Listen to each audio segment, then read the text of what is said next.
أعوذ بالله من الشيطان الرجيم. بسم الله الرحمن الرحيم. والنازعات غرقا والناشطات نشطا والسابحات سبحا فالسابقات سبقا فالمدبرات أمرا يوم ترجف الراجفة تتبعها الرادفة قلوب يومئذ واجفة أبصارها خاشعة يقولون إنا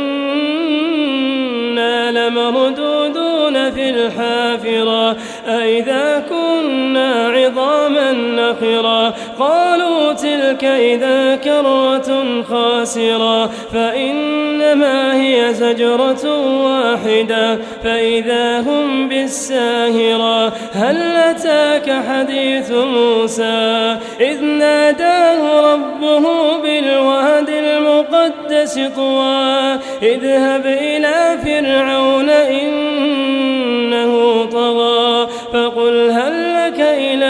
أن تزكى وأهديك إلى ربك فتخشى فأراه الآية الكبرى فكذب وعصى ثم أدبر يسعى فحشر فنادى فقال أنا ربكم الأعلى فأخذه الله نكال الآخرة والأولى إن في ذلك لعبرة لمن يخشى أأنتم أشد خلقا أم السماء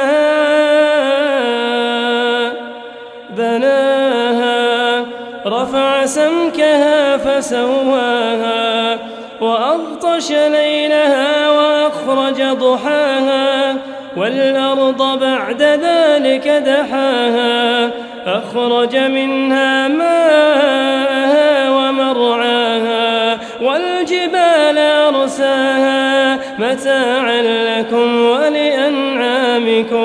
فإذا جاءت الطامة الكبرى يوم يتذكر الإنسان ما سعى وبرزت الجحيم لمن يرى فأما من طغى وآثر الحياة الدنيا فإن الجحيم هي المأوى وأما من خاف مقام ربه ونهى النفس عن الهوى فإن الجنة هي المأوى يسألونك عن الساعة أيان مرساها فيما أنت من ذكراها إلى ربك منتهاها إنما